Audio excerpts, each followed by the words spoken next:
என்றும் நான் செல்ல மாட்டேன். அன்பான தெய்வ பிள்ளைகளே, எல்லாரும் சந்தோஷமா இருக்கிறீங்களா? நிச்சயமா சந்தோஷமா இருப்பீங்க. ஏன்னா எனக்கு தெரியுது, ஏன்னா உங்களுக்காக ஜெபிக்கிறோம். ஜெபிக்கும் போது ஒவ்வொரு நாளும் கர்த்தர் கிரியை செய்கிறார்.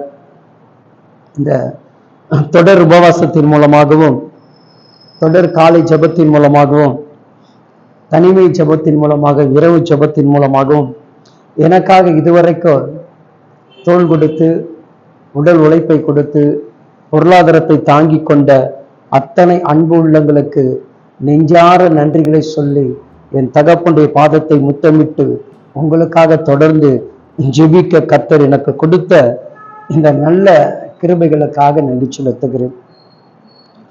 நான் யாரையும் எந்த காலத்திலும் மறக்கிற ஒரு மனிதன் அல்ல.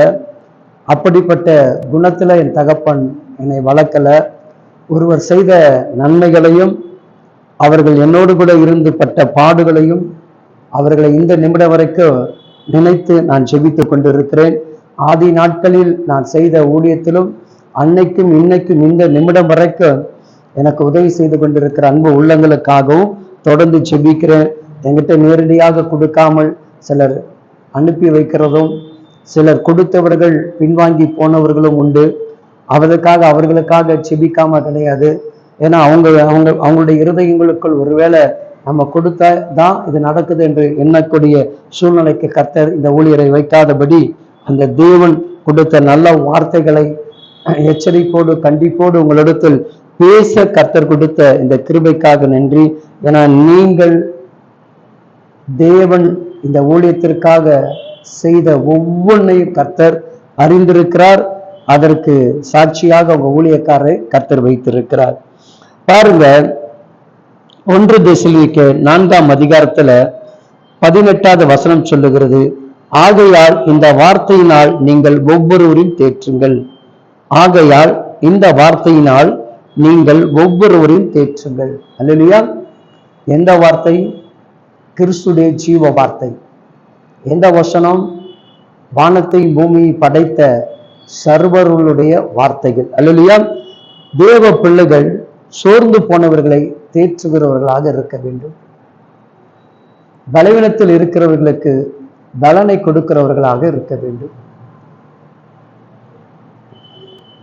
இக்கட்டில் இருக்கிறவர்களுக்கு உதவி செய்கிறவர்களாக இருக்க வேண்டும். எல்லா காலங்களிலும் நீங்கள் அவர்களுக்கு உறுதுணையாக இருக்க வேண்டும். கர்த்தருடைய வார்த்தையை அனுதினம் நீங்க என்ன பண்ணணும்? சொல்லணும். நீங்க நிறைய பேர் ஊழியக்காரருடைய வார்த்தைகள்லாம் உங்களுக்கு அனுப்புவாங்க, உங்க சபை பாஸ்டருங்களாம் அனுப்புவாங்க. அதெல்லாம் பார்த்தீங்கன்னா உங்களுக்கு ஏற்ற வார்த்தைகள் தான் அதிகமாக வரும். ஆனால் என்னுடைய வார்த்தைகளை ஏற்றுக்கொள்வதற்கு நிறைய பேருக்கு மனது இருக்காது. ஆனால் அந்த வார்த்தைகள் பார்த்தீங்கன்னா கடினமாக இருக்கும். நம்முடைய காரியங்களை உணரக்கூடிய வார்த்தைகளாக இருக்கும். ஏன் இந்த வார்த்தை கர்த்தர் எனக்கு மட்டும் இப்படி அனுப்ப சொல்லுகிறார்? எல்லாரும் பார்த்தீங்கன்னா உன்னை தேற்றுவார், உன்னை விடுவிப்பார், உன்னை நடத்துவார்.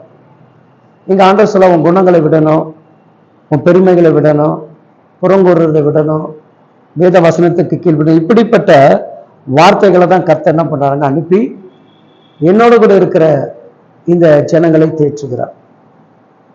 அதனால சில பேர் வார்த்தையில பலன் அடைகிறாங்க, சில பேர் அந்த வார்த்தையை கண்டு மனம் சோர்வடைகிறாங்க. சில நேரம் சில ஊழியருடைய பிரசங்கங்கள் இருதயத்தை பலப்படுத்துகிற மாதிரி இருக்கும். சில நேரங்கள் வார்த்தைகள் காயப்படுத்துகிற மாதிரி இருக்கும். ஏன் காயப்படுத்துகிறது? ஏன் பலப்படுத்துகிறது? அப்ப அந்த வார்த்தைகள் எதை சொல்லுகிறது? வசனங்கள் எதை குறித்து நம்ம இடத்துல பேசுகிறது? அப்போ என்னுடைய காயங்களுக்கு அந்த வார்த்தை மருந்து. நான் மீண்டும் காயப்படாமல் இருப்பதற்காக அந்த காயத்தை எப்படி ஆற்றுவதற்கான ஒரு எச்சரிப்பின் மருந்து. அதுதான், அப்படிதான் நினைக்கணும். அப்போ தேவனுடைய வார்த்தைகள் இருபுறம் கருக்குள்ள பட்டைகள். ஸோ நல்லதும் பேசுவார், சமாதானத்தையும் பேசுவார், எச்சரிப்பும் பேசுவார், கண்டித்தும் பேசுவார். அவருடைய வார்த்தைகள் என்ன கிடையாதுங்க, எப்பொழுதும் ஒரு பேலன்ஸ்ல கரெக்டான ஒரே கோட்டுக்குள்ள கொண்டு போவார். அதனால நீங்கள் தேவ வார்த்தை கேட்கிறவர்கள், கர்த்தருடைய வசனத்தை கேட்கிறவர்கள், கடினமான வார்த்தைகள் இருந்தாலும் உங்களுக்கென்று எண்ணி அதற்கேற்றபடி உங்களை மாற்றிக்கொள்ளுங்கள். கர்த்தர் உங்களோடு கூட இருந்து உங்கள் குடும்பத்தை நடத்துவார். ஆமென்.